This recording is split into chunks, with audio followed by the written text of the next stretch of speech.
Thank you all for coming. Today we are having a session on making student thinking visible, and this one's a little different because actually it will be hosted by Justin, who's on the call here. Justin Cerenzia is the Buckley Executive Director and Chair for Teaching and Learning at the Episcopal Academy in Pennsylvania, and yeah, he's been with our team since basically the outset, and we really appreciate all of the guidance that he's given us and all of the ways that he's pushed our team's thinking. Yeah, and as always, the recording will be available later. Questions are welcome throughout the session. I checked with Justin on this. But yeah, I'll stop sharing and give the floor to Justin. Thanks, Lulu. I'm going to just share my slides to everybody now just so we can get a sense of where we're headed today. I'm not a huge Google Meet guy, so I think we're good there. All right. Thanks, everybody. Good morning, good afternoon, good evening, wherever you might be coming from. I was struck by the sort of international flavor of the intake via the Luna forms, which was really unique and interesting to see. Very heartening to see Flint's growth and the way in which they've evolved over the past year plus. So I've been sort of with Flint in some capacity since the outset. And I admit to this, I've told this to Sohan, but it's worth others hearing. I was really circumspect when I got the note from my Dean of Academics in my new role here at Episcopal Academy, where I've only been for a year and a half. I got a note from our Dean of Academics saying like, hey, can you check out this AI company? And I was like, I don't want to do this. But then from the earliest conversation with Sohan and other members of his team, I was struck by their emphasis on the really valuable aspects of teaching and learning. I think they hit the mark well really early on. And that has been my experience over the last year plus. So I'm really excited to share this with you all today. I also want to recognize that while I might be ahead of the curve in comparison to many in education, I am by no means an expert. I don't think any of us are really at this point. And if anybody says that they are, they're probably lying to you. So I recognize that there is a spectrum of sort of understanding and knowledge as it pertains to artificial intelligence and its impact on education. But my personal stance is one of what I describe as pragmatic optimism and curious enthusiasm. And I think Flint is a really great space for those two things to sort of come together in ways that ultimately, I believe, and some of the evidence suggests on the ground for us here at EA, really, really do support student learning. And again, on the intake form, I noticed some folks talking about Harvard's Project Zero and their Making Thinking Visible project, which is awesome. And I use a ton of those things in the classroom. And I would argue, in the best of ways, they don't make thinking visible in the same way that Flint can. And I think this is largely content agnostic. I'm a historian by trade. So I lead our Center for Teaching and Learning and certainly dabble across the curriculum and across disciplines and have an appreciation for content knowledge and pedagogical content knowledge. And I think Flint sits really well across disciplines if you're willing to sort of think how it could fit to meet your particular needs. So when I talk about making student thinking visible, it's informed a little bit certainly by the Project Zero thing over at Harvard, but it's also more informed by a really great book, which ironically is also out of Harvard, by a statistician, David Franklin, who has a book called Invisible Learning, The Magic Behind a Legendary Harvard Statistics Course. It's one of my favorite quotes because I think this is sort of at the sweet spot of teaching and learning. Most learning is unfortunately invisible, and this is the part that makes part of what makes teaching hard. And I have always found in my career that when I can get students to make that thinking visible or auditory, if we're talking about sort of why they made a decision or how they made a decision, I am able to evolve my teaching to meet their particular needs. And now with Flint, and I'm going to show you some just two little instances of that this year, I think it becomes a really powerful way to gather and collect student data, which is ultimately data around what they're thinking about, how they're thinking about, why they're thinking about a particular thing. So while it is, the title is somewhat cribbed from the Project Zero thing over at Harvard, it's more informed by David Franklin's invisible learning and trying to make student learning more visible in ways that go beyond just traditional assessments like quizzes or tests or performances and presentations. So I wanted to give a nod to David Franklin's Invisible Learning, a book about statistics, but really a book about really great teaching in my opinion. These are two questions that I have used with our faculty and faculties at other independent schools in sort of our collective network here. So I think they're useful questions to frame our time together. And they are a bit rhetorical, but I also think they're really quite useful for thinking about what it means to make student thinking visible. So the first one is, does making student thinking visible help you to improve your teaching? If so, how? And if not, why not? I should also share that I'm a father to 10, 7, and 5-year-old boys at this point. And one of my most common questions that I ask them is like, what were you thinking here? And they're going through developmental stages of 10, 7, and 5-year-old boys. And if I could just have a sort of snapshot into their brain around a particular time, whether it's doing something very silly in our house or working through their respective coursework as 10, 7, and 5-year-olds, it would allow me to do my job much better. So I share that anecdote because I think that's really useful for thinking about the classroom space as well. And the second one is, would an exercise that promotes thinking, dialogue, and instant feedback improve the learner in your discipline? I'm thinking way back to last fall, like 2 falls ago. Sohan and I were sort of in a back and forth with an individual on Twitter about, the way in which AI can support student learning, and just the idea of really active learning practice as being really valuable for students, and the way in which a well-constructed AI environment might allow for that to happen and really extend me or any teacher in a way that allows them to have access to a really, really useful feedback participant. So it's this concept of dialogue that I'm going to play with quite a bit this morning as we eventually dive into the specific examples. And I'll talk about how I think it just sort of improves some of the things that we know likely work pretty well to support student learning. I do want to give a bit of a caveat here, and this is something that I have found in various sort of presentations and conversations with folks across the country. I think when we talk about AI in education, we have a tendency to just think of an open ChatGPT window. And of course, you're here on this call because you know Flint in some capacity. And I think this is really important though, because it's not a one size fits all. There's AI for teachers and teaching, allowing them to, I just chatting with Lulu before the call, to think about AI as a force multiplier for teachers, allowing them to improve lesson plans, integrate science of learning things into their work, maybe even give feedback in particular ways. There's AI for learners and learning, which allows them oftentimes to circumvent the things that we want them to do that support learning. And it's one of the reasons I'm really quite bullish on Flint, is because that doesn't really happen in that space. And then the third one, which I don't think anybody really has done well until, I don't think anybody had done well until Flint came along, is this AI at the intersection of teaching and learning, and the secret sauce that exists between people delivering content and shaping learning experiences and the young people sitting in front of us. We don't have a shared experience in a ChatGPT window. We can share GPTs and sort of have some understanding of what students are doing there. But in reality, that lack of a shared experience, I think, really impedes the best aspects of teaching and learning. So when you have that shared experience, it does give you access to what students are thinking if you're designing in such a way that elicits the kind of thinking that allows you to respond and tweak and iterate your particular pedagogical practice, whatever discipline that might be. So I share that because I think that really matters quite a bit. And I was sharing, our head of school is very pro AI in lots of ways, but even thinking about this dynamic and this platform in Flint and what that means for how we design learning experiences, I think is really, really critical, because it is different than how most folks initially access artificial intelligence in education. And that difference, I think, makes quite a big difference as you evolve and as you think about what you're designing for your learners. This is a critique that I'm hearing all the time, and I think it's apt, particularly for the naysayers on AI in education. Again, like, I am a curious enthusiast and pragmatic optimist. I recognize the ways that AI can absolutely impede learning, and we see that being utilized in that way. But we tend to be thinking of a microwave as a toast maker, as a toaster, and that's just not the case here. So I want to say, like, you've got to use it correctly. And you've got to use it to meet the needs and design in such a way that you're not trying to make toast in a microwave. So it's one of my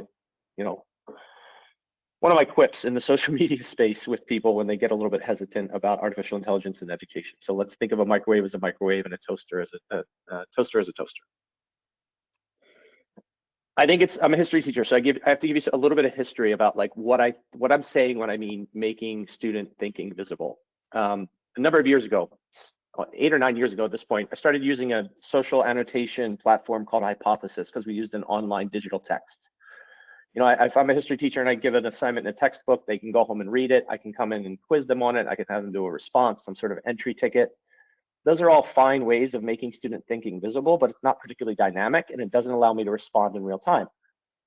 So I utilized Hypothesis in this online digital text to get students annotating the textbook each night, essentially embedding a discussion board where they could collaborate with one another and see what one another was thinking as they were reading the text together.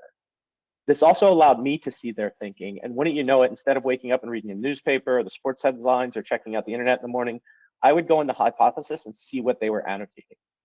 It allowed me to have access to their thinking as they were doing the work, and that would give me the opportunity to tweak what I was doing in class that day. It gave me a snapshot of what their thinking was, where the holes were, and what opportunities I had to meet to sort of support their learning along the way. This is not an example from my particular class. This is just from I pulled this from Hypothesis website. I didn't have access to students because I'm no longer at that institution to ask for their permission. But when we did this, it required them to engage with one another's ideas in ways that, you know, became asynchronous, but really became a part of the social makeup of our classroom as it extended those social opportunities and made their thinking visible not just to me, but also to one another. So when I was thinking about that, and then when Flint came along, I said, there's probably a really good way to utilize this to, you know, replicate this in some capacity, not necessarily through social annotation, but through a way that promotes a sort of dialogic approach to learning and allows me to have access to their thinking, what is essentially in real time, and to see what, when, why, and how they're asking and responding to questions and prompts in a particular way. And in my examples on the ground, like, that has been incredibly influential to support their learning, and it's showing up on tests and it's showing up on essays when I leverage Flint in particular ways, and when I talk about students with their use of Flint and have conversations with them about their particular interactions in the space, that tends to lead to better performance on tests and to see more robust learning in the written pieces. So I'll talk a little bit about that at the end. Last little bit of theory before we get into practice. I promise I'm a big theory guy, but I think this is really useful. This is from a friend down in New Orleans, Rod Naquin, who talks about this dialogic computing model. So if we're centering the learner with the brain space there, and want to think about like what this means for Flint and what this means for making student thinking visible. Okay. So we have a user. Pick any student. It can be an adult. It can be a 14-year-old, an 18-year-old, a 12-year-old. It doesn't really matter. We have a user. They exist there. Okay. And then we also have a resource. It can be a text. It can be a video. It can be anything we want it to be. It's any sort of resource that is meant to support their learning. Typically in education, it's been that, you know, that's been the end of the loop. Certainly we can add more users or we can add more resources into this social piece, but that's been the end of the loop. And it's hard when students go home at night to add more users into the piece. Maybe they're text messaging with one another, or they're using WhatsApp to talk about their homework, but it's not always reliable. And I know that the users they sort of vary in terms of their ability to engage with the resource. But when we introduce the artificial intelligence piece, whatever model it might be, it adds another layer to this learning that is really, really quite valuable. And we move towards what Naquin calls this dialogic computing model. And now all of a sudden, like, I have a very active, a very informed, a very supportive, a very guided support model with the model that allows users to engage with the resource in a particular way, to ask them questions of it, to prompt their thinking, to get them more engaged with the pieces, whatever it might be, again, text, video, primary source, a problem set. With that model element, I know that I have a really great support piece that gives them more access to learning in differentiated ways to meet their particular need. Again, it's like I'm sitting alongside of them because I know that the models are good enough. They're not perfect, but they're good enough that I can trust that the user is going to get more out of the resource, and in theory, support their learning through the prompted aspects of the dialogic pieces that exist, particularly in Flint. Students could replicate this beyond Flint, but they could also circumvent this really quite well beyond Flint. And further to that model, like, I don't have access to their thinking along the way. I can't see it if they're circumventing this by going into a ChatGPT space. So when I have this walled garden aspect, then I can go in and see what they're thinking, what questions they're asking, where they're stuck. And I can do that with one student individually, or I can do it collectively with a class. It makes my job that much easier. It gets a little bit back to that hypothesis model of having a snapshot into the learning and into the thinking, and having access to that visibility. So I like that piece. So as we think about this, Flint really does give teachers a privileged view of the learning, or we might say of the thinking, not necessarily of the learning, right? But we have this sort of periscope look in, and there's a little bit of a surveillance aspect, but when we recognize that it's in support of student learning and their understanding and where the issues are or where the wins are, Like I tweeted this a few weeks ago. I was sending notes to students on a Saturday night after reading their engagement in particular assignment because they were so good. And I wasn't able to have access to that before. I may have given them a reading in the textbook. They may have taken great notes. They may have really understood it. But for me to have that access gave me a really privileged view of their learning. And wouldn't you know it, that started to show up on the tests that we just completed yesterday when they had done this particular piece of this particular work. It just allowed me to reinforce, it allowed me to go and backfill where it was necessary. And I was able to support students who would have frankly floundered, and I was able to champion students who were really doing quite well and to sort of reassert what they were doing well and why it was particularly good. So I love that the privileged view that we get of students and their thinking, and ultimately, ideally, of their learning along the way. But just by introducing this model and then giving us a window that we can just lift the curtains on and go in and look and see what's happening. I think that's really, really quite useful in today's current educational landscape. It takes the sort of bugs of AI in education, makes them a feature. Now, it does take work. Like, students aren't good at this initially because it feels kind of weird to converse with a chatbot. And there are aspects of sort of, I'll refer to some of the benefits that I didn't anticipate of having this access to student thinking that actually do support learners beyond just traditional content knowledge. The way I make student thinking visible, I sort of think of 3 loops, and these are really quite traditional, so not a ton new of learning here, but I think you can use it at every sort of spot of the learning loop. On the front end, I like to think about active practice for homework. And I haven't done this yet this year, and I kick myself for not doing it. I would like to be utilizing Flint every night to support, traditional textbook readings, just to give them some practice with key terms, concepts, to have them tying back to foundational pieces, to thinking about change over time. A better version of me that was a full-time classroom teacher would be doing this all of the time. But in the spurts that I've done it, it's really, really quite beneficial, taking passive homework opportunities and making them quite active. The middle piece is ironically one of my favorite pieces. We're a really well-resourced school. We have very small class sizes, but I love utilizing it in class as a layer for thinking and feedback. I love think, pair, share. I love all of the iterations of think, pair, share. But I know that with my class of 13 boys and 3 girls, sometimes those pairs are not going to be as strong as I would like them to be. It might be post-lunch. Maybe a kid's coming back from having been out sick. Maybe he's not quite as up to speed. So when they do that pair piece, a student is losing something if their conversational partner is not sort of ready to play the game with them.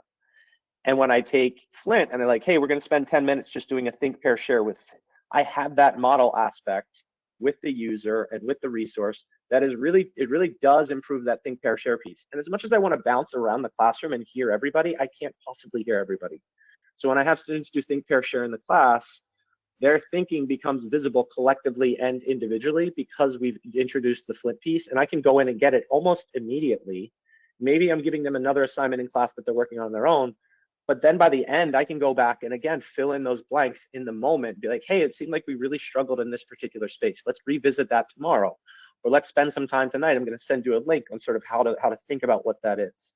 So that think, pair, share model, like I still want the sociality in class. I don't want students just staring at the screen. But when I really want to assess something and I don't want to do it with points in a summative fashion, that's a really useful model of like ramping up think, pair, share, precisely because I can bound it in a particular resource. And I know that the model is going to be better than some of the other students in my class, depending on the day. And then it actually does improve when we come back to conversation because they've had a lot of really good practice in the moment. And the last one, really quite obvious, and we're seeing this quite a bit in our middle school, active review to solidify learning at the end. So just uploading key terms and giving students lots of practice with those key terms or concepts or problem sets again.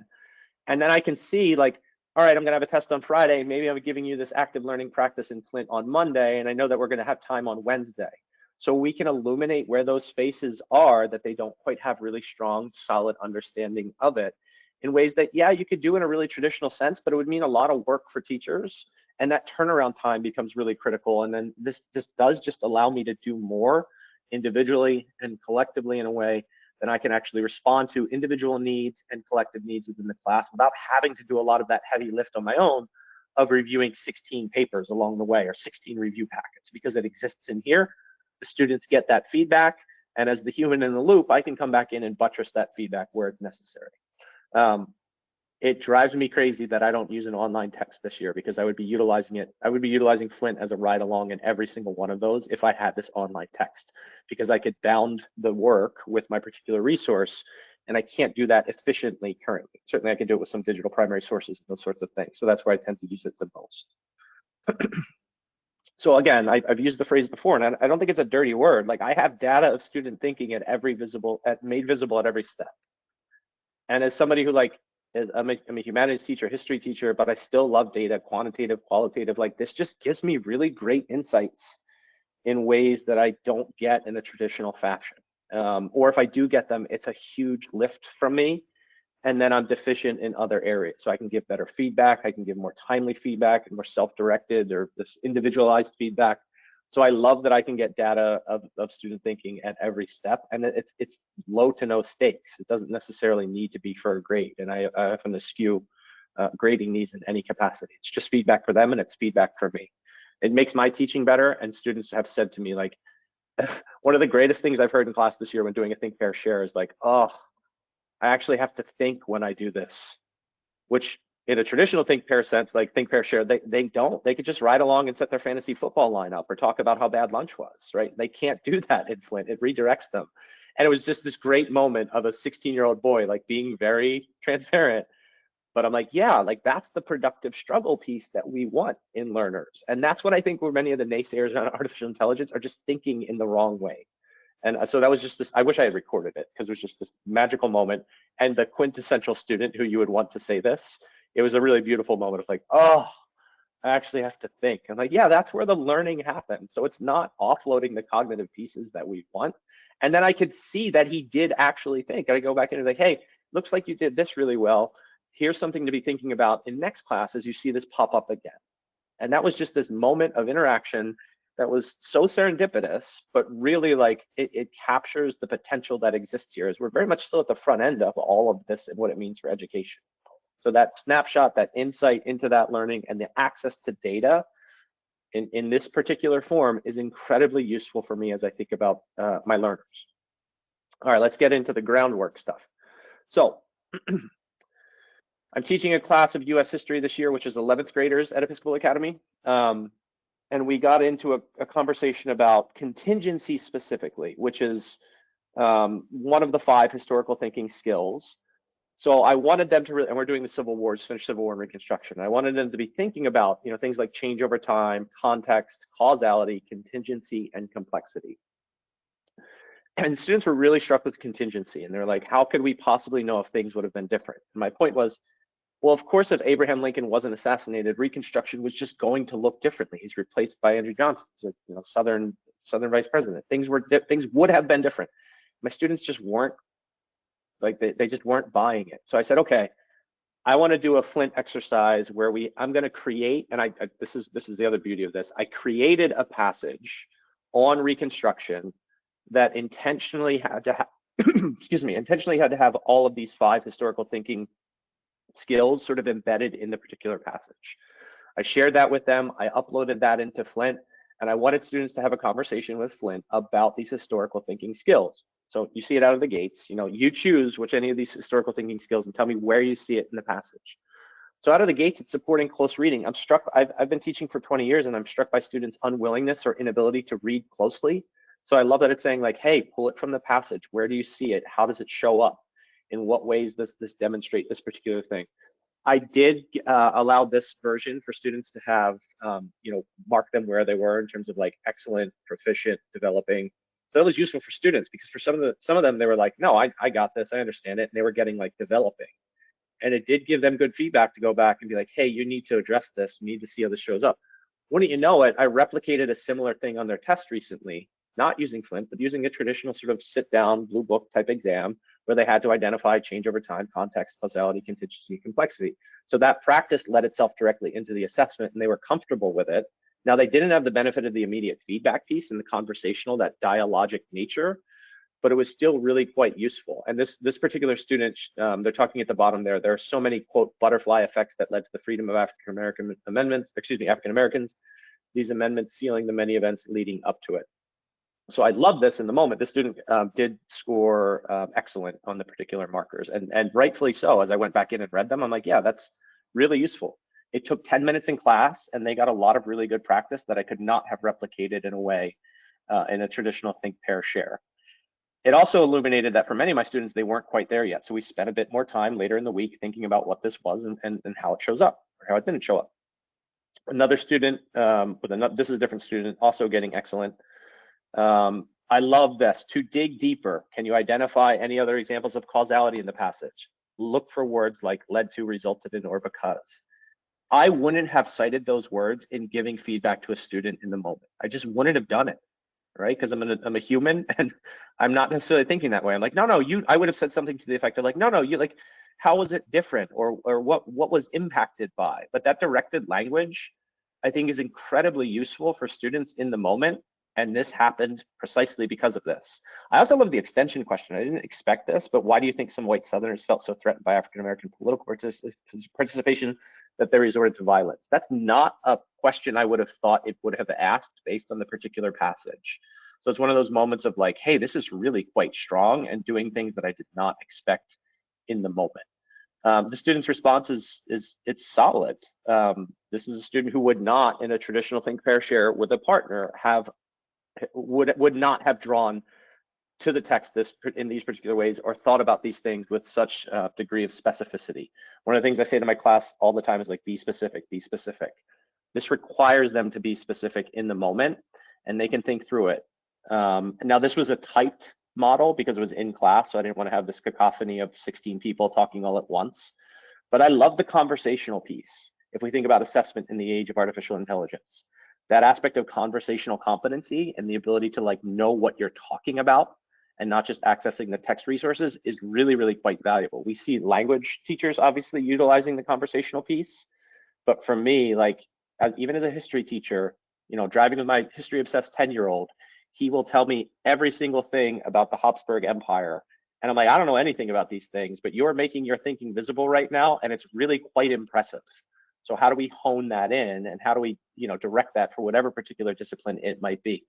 Engineering professor at UPenn this morning, Robert Grist, mathematician, was talking about, moving towards a point where oral exams via chat are likely to be the future of really, really high fidelity assessment. And he talked about all the ways in which he's embedding artificial intelligence in his engineering classroom at the University of Pennsylvania. I loved it because I've always envisioned that sort of oral component and the ability to think on one's feet in the moment as being really reflective and useful in this sort of text generative heavy environment that we currently exist in. The last thing I'll share here as it pertains to visible thinking in action, and I love this feature, Sohan and team, I love the idea that I can go in and get these analytics right away. This is the social annotation of hypothesis, but with a dashboard that I can go in and just quick snapshot. What do I need to be thinking about? Obviously areas of improvement, needed prompting to provide specific textual evidence. I could have predicted that out of the gates, but it reinforced what that means. So just having them do that close reading, having them understand, like, you've got to pull it from the text. The strengths piece excelled at connecting specific evidence about constitutional amendments and Black codes to broader themes. We didn't do a ton on that in class. So that was a huge win for me. I'm like, man, why did that resonate? So I can go back and look at my slides, think about how that was presented to them, and go like, oh, this is something we could replicate in another unit. So it's thinking for them and it's thinking for me. And I really appreciate that aspect as somebody who's a reflective teacher and never wants to teach the same thing twice, even in the same year to different sections.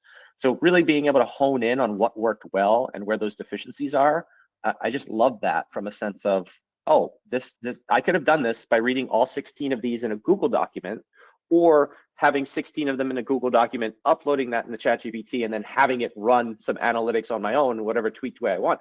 But this just all exists here, and it's in a link that I send to them. They're comfortable with it, they're familiar with it, and they get a lot of really good practice.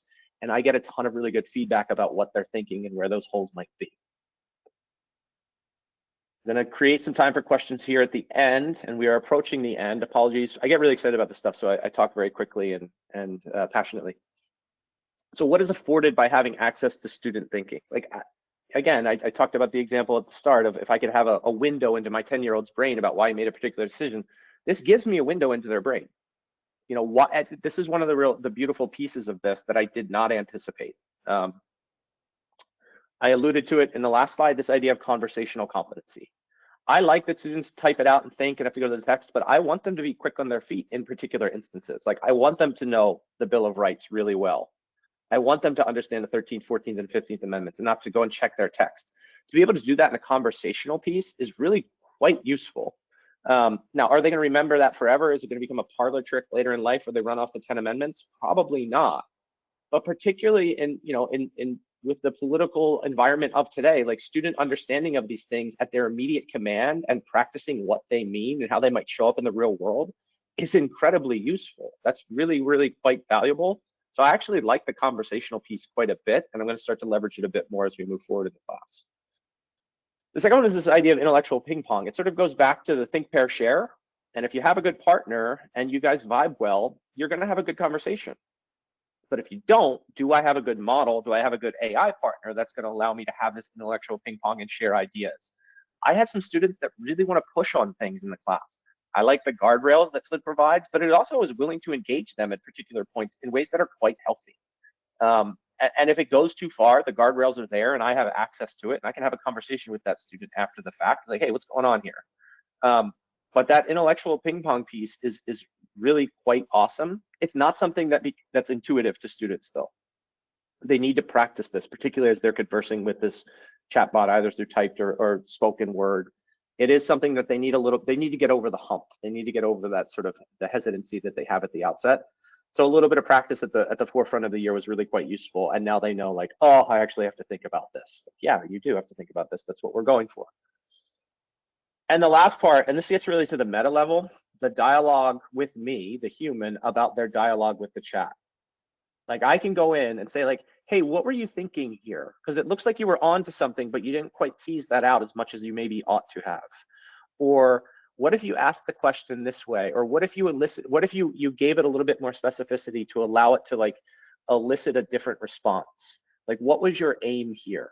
When I have those conversations with students, there's a light bulb moment that you just know as a teacher as it's happening, as they think about like, what's going on here? I had to get over the surveillance-y type hump that I alluded to at the start of like, I get to see what you're thinking.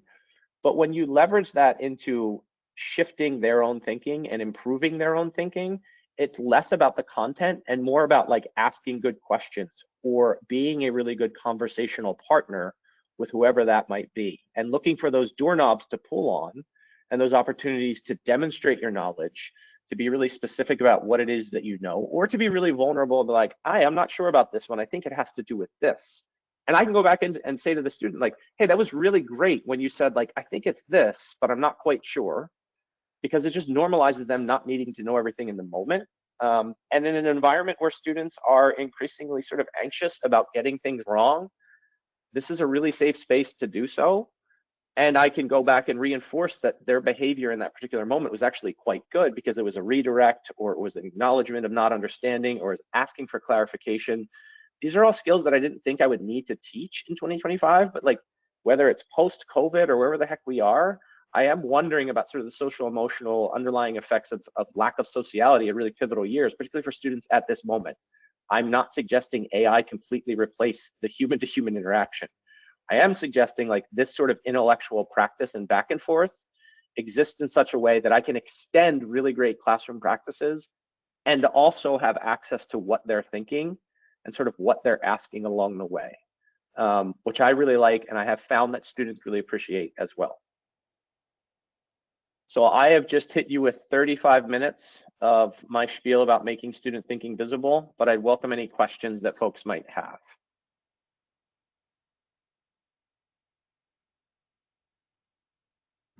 Yeah, that was an awesome presentation, Justin. I'd love to go first with a question.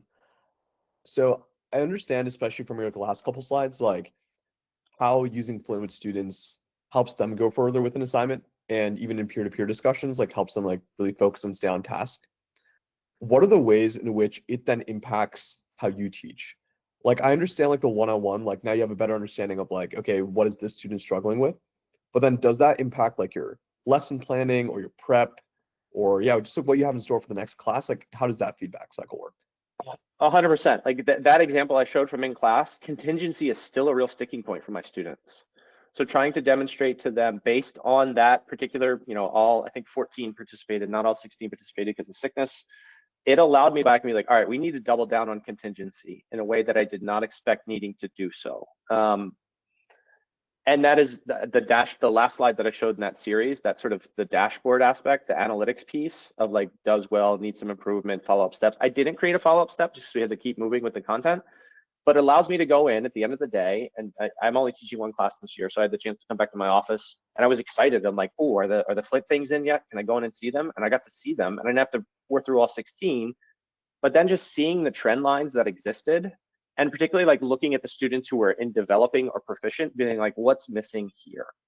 And then asking, I could go to their peers at the start of the class the next day who were in that excellent space, be like, hey, I really appreciated the way you spoke about contingency here. Can you say more about that? And doing that in class just enriches a conversation right at the outset. It gives agency to students in ways that I think they increasingly need to sort of be like, hey, you're pretty good at this. You should share this knowledge with your peers. And it takes it out of that closed, AI walled garden loop. But for me, I mentioned it, if I had an online text, I would be uploading every chapter, it's open source, and I would be generating really robust review questions, guided reading questions, which I was putting into Hypothesis 10 years ago. But now I could have Flint helping me with that, and I could give students active practice in that, and then I wouldn't have to parse through all of the, the 35 annotations each night. I could just have them answering 1 or 2 questions about really key concepts that would allow me to come in and be like, ooh, need another slide here, need an activity on this particular amendment, need to be thinking about the Missouri Compromise in this particular way because students aren't connecting the dots in the ways that I'd like. Longitudinally, it would be really useful also to have students thinking about like change over time as it pertains to in what ways does the 10th Amendment butt up against things like the 14th Amendment, right? And so that's some of the things that we'll do next, taking some of their earlier stuff in the year and starting to make them think across the entirety of our curriculum. Awesome. Makes a ton of sense.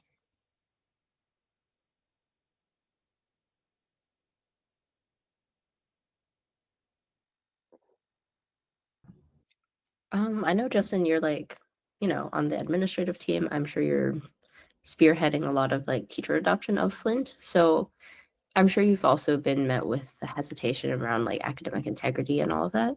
So I guess I wanted to ask, like, I feel like this making student thinking visible piece kind of shows off a lot of the ways that students can use Flint or any AI tool to do like more in progress stuff, show the process almost. And I wonder, like, has this been like what you've been using to like help quell teacher fears or like show them how like they can use it other than like assessment and like all of that? I don't know if that makes sense.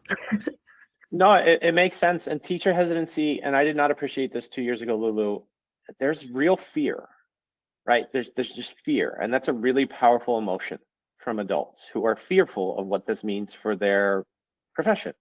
And teachers also are like, in the best of ways, they love teaching. They love students, they love teaching. So when you're confronted with a thing that could elicit that fear, like that's a direct threat to your identity. We have found that when there is a barrier to entry for designing and thinking about like creating this kind of assignment. So when I can say to them like, and I've used this phrase specifically, I'm like, just make think, pair, share better. Just make your review sheet better because you're doing that active practice and you have access to that student thinking in ways that you want it. Now, one of the responses that we get all the time is like, well, couldn't a student just go into a GPT window and answer? They could, but I don't find students doing that because it's the immediacy of that moment. And the conversational piece, whether spoken or typed, is like you do want to respond without any sort of real lag. But there's just fear. And for me, I'm like, even if you only made your homeworks better and you made your think, pair, shares better, the learning would be improved because it's going to improve your teaching and you're really good at teaching. But you don't always have access to what your students are thinking. And frankly, they're often not thinking. If I give them 10 pages in the textbook, they may glance over it, but I used to work in boarding schools for 20 years, and the history text was always the doorstop, right? So it wasn't like they were, I could come in and assess them and give them a quiz or ask them to do some sort of entry ticket. But that moment of doing it, along the way, whether it's the social annotation that I mentioned 10 years ago or utilizing this as a tool, I think if teachers just add this tool to their repertoire, it's not asking them to go away. It's giving them it's access to a new hammer or a new saw or whatever metaphor you want to extend. And I love that because it's really hard to reach learners right now. Whether it be, you know, we're talking about motivation and distraction. There's a degree of novelty here that students also appreciate. And in the worst of ways, they sometimes try and break it, like by asking it obscure questions. And I love the redirect, because if I give them a GPT, they're going to go and ask it obscure questions, and there's not going to be a redirect with such intentionality and with this sort of the data compliant safety aspects that are inherent in this space. So that's something that we're grappling with quite a bit as an institution, particularly in our upper school. You know, but I think about it from an equity lens too. You know, if a student has access to a really great tutor that they meet with every Tuesday night, that tutor is probably going to give them a turn of phrase in their essay that's really quite useful and makes it better. But if I can give students access to this, that helps make their essay better in sort of a writing center kind of approach, like it's more equitable. And I was a first generation college student who utilized the writing center frequently, but I had plenty of friends who had really expensive writing tutors, and they benefited as a result of that. So in a not even sneaky way, in a very clear way, if you just think about it, there's inherently more equity from a teaching, learning, support lens if I have students upload essays and get help on their thesis. And I can go and see it, and I can be like, yeah, that was good. You took that feedback really quite well. Now I could do that on my own, and I still do. But if a student wants to push and extend their learning, this is a great way to do it. And then I can see what they're thinking, which is really another benefit. Like that's just such a great piece for me, acknowledging the surveillance aspects. But it's it's an opt-in, and we talk about the value of it, particularly as they're all not yet 18, and I'm here to support their learning. If this allows me to support their learning, why wouldn't I want to use it? For sure, yeah.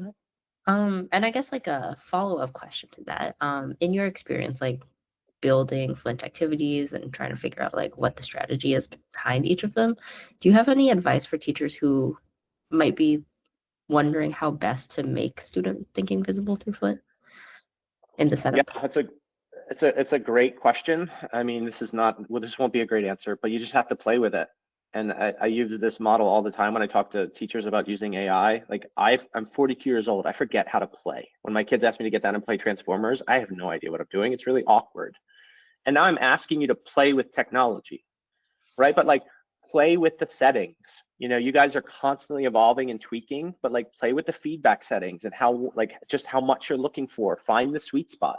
It's not perfect every time. Sometimes my settings just get really wonky stuff that I'm like, it didn't quite work the way I wanted it to work. But that's just the nature of where we are right now. And we do a lot of like internal research in our CTL. And people are like, oh, you're experimenting on students in the classroom. And my response to that is like, we're always experimenting on students with questions that we write, with the text that we assign. I think we're just investigating what supports student learning. And really, so when I tweak the phrase, like, no, we're not experimenting, we're investigating like what works. I would love to teach 2 classes next year and have one unit that was like solely driven by Flint and one unit that was not, and then flip that for my classes and see which one was better. I know which one's going to be better, but I'd love to be able to assess that in a particular sort of operationalized way. So my advice to teachers is just be willing to play and be willing to like play again and mess up, and don't flip your entire unit, but start with one little thing. Start with a little think, pair, share. The resource bounding that you all have, like uploading the resources, is quite useful. Like that's really I would say that's one of the biggest things, is like have it bounded in a particular passage, in a particular video. That's really helpful. But then you got to play with the settings and what you're looking for, and you got to find what works for you, because what works for me may not work for you in your particular context. Yeah, that's awesome. I think that also like kind of harkens back to the piece where you were talking about like student anxiety and like students feeling afraid to mess up. I feel like that's also maybe reflected for teachers as well, where For they're, sure, yes. Yeah, they only have so many hours. You generated something there. Like, I love the templates and being able to go in and see what other people are doing and riffing off of that. Like, I have a blog called The Academic DJ, because I think everything's a remix. Like, we don't really have any new ideas. We're just remixing things constantly. And I love remixing off of what people have done. I'm like, oh, that's a cool idea. I'm going to take that and tweak that this way. You can get a ton of good inspiration by just going and seeing what other folks are doing. And I tend to do really simple things in here. Like I'm not trying to make it super elaborate because I just want to keep the main thing the main thing. And that's like engaging with historical thinking skills or understanding specific aspects of content. So keep it simple, but be willing to play and be willing to get a little messy. Yeah. I want to go back All to right. analogy. Oh, sorry, Tom. Go ahead. No, go ahead. Yeah. I wanted to go back to an analogy used earlier, I think, in responding to Lulu's first question of like, teachers have got a toolbox, and Flint is like a new tool in this toolbox, and it has these benefits that you've talked about. When it comes to giving students like practice in the class, do you still use, like with your students, like worksheets and more traditional forms of assignments? Not necessarily like the think, pair, share like group setting, but like do students use like one-on-one static forms of practice assessment, and what role does that now play, now that you've also added Flint to your toolbox?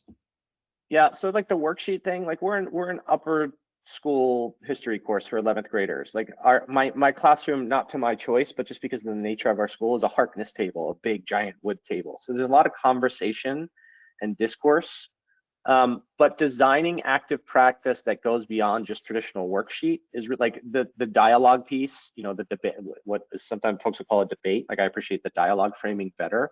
That can be really useful as I upload a couple of like primary sources from a particular historical figure.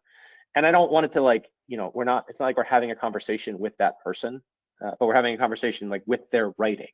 And are you close reading and engaging with it in a particular way? But we tend to be, a lot of like mini lecture, a lot of sort of active learning type practice, applying this. Here's a case study, here's a court case, here's a line in a text, what is being said here, or how would you respond to this historical incident? How would a Northerner respond to this historical incident? So not a lot of worksheet heavy stuff. But I think that's just the nature of me having been in independent schools, in upper schools for 20 plus years at this point. I wonder about it so I'll know from like an AP stance, like giving them practice with AP US history style questions. Like I think that's my class is not AP, so I don't need to be worried about that as much. But I do wonder about like, hey, here is let's give you some sample DVQ prompts. How would you respond to them and that sort of thing? I think that would be a good active way. Again, making that student thinking visible immediately and giving them feedback relatively immediately. Yeah, that makes sense. I think one of the challenges we're kind of hearing about is even if teachers want to make the classrooms more interactive through tools like Flint and even just like more class discussions, if there's a test at the end of the day or at the end of the course, there still needs to be some level of teaching to that test specifically, right? Like let's say to that style of multiple choice questions on the AP exam. Yeah, that's where even the example I showed, like I gave them a passage, identify the 5 historical thinking skills as they show up. I was just replicating what they eventually caught on the assessment, the unit assessment. I always wonder by like, why do we teach to this way, but we never give students an opportunity to practice whatever assessment might look like? Even practicing what the assessment might look like, I think that just aligns well. And I also want them to be able to like apply it differently, right? I want it to be understanding of the 13th Amendment and why there was recently a documentary about the 13th. Like what's going on there? Why have Civil War monuments popped up all of a sudden, in the early 20th century? What's going on there? Like, yeah, Civil War soldiers are dying, but also there's a whole nother element to this. So yes to the test, but I'm also like, I want to create really informed citizens who can go out and do things in the world. That conversational piece, I think, is really quite useful in that regard. Makes sense. Anything else? Should we wrap it? Yeah, any questions or even comments on like how anyone here has made student thinking visible on their own?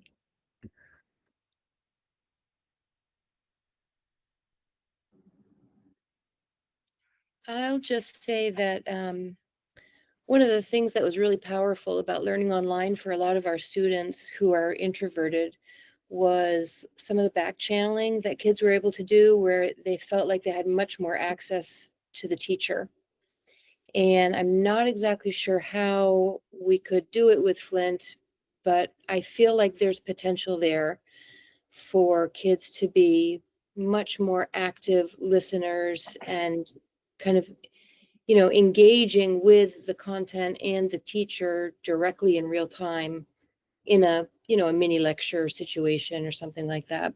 Anyway, I don't know if you have any examples of how you're kind of taking what we learned about introverts from that from that lockdown time and bringing it into what you're doing? Sarah, it's a great question, and I'll start with that hypothesis example where some of my most introverted students would have the best annotations. It gave them voice in ways that they just simply would not bring to the class in traditional ways because they weren't the loudest. There were some cultural things going on in the school that was filled with international students. But man, oh man, wouldn't you know it, I would start class some days with these really beautiful annotations from students and have like, I would quite literally project their annotation. I've done the same thing with Flint. I will project some of the conversations to be like, hey, you notice what Billy said here? Like, what makes this a really good response? What did they do well here? And I would talk with, I asked the student before doing so, but it just gives them access to their classmates in ways that they don't need to be the loudest, most confident student in this physical space, but they get the benefits of being seen and being valued because of their contributions. Like Flint is, I sort of replicate that social annotation model with some of the Flint things that show up in that particular space. Or I'll just pull them aside and be like, hey, I'll send them a note at 11 o'clock on a Saturday night and be like, that's a great annotation. I love the way you did that. That's really reflective of the things we're going for. I love that you have your voice in this particular way. Keep it up. And they feel seen and valued and heard. And I in conversations, they're anecdotal, but they really value that spotlight in a way that's not, it's not in the moment, but it can be really beneficial behind the scenes.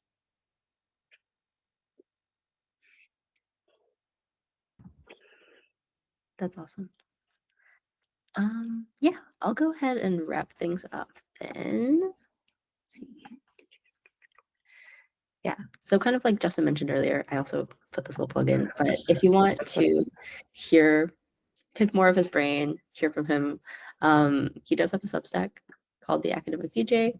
Yeah, I love getting the little newsletters about what new things Justin's thinking about. So yeah, thought I'd share that with everyone.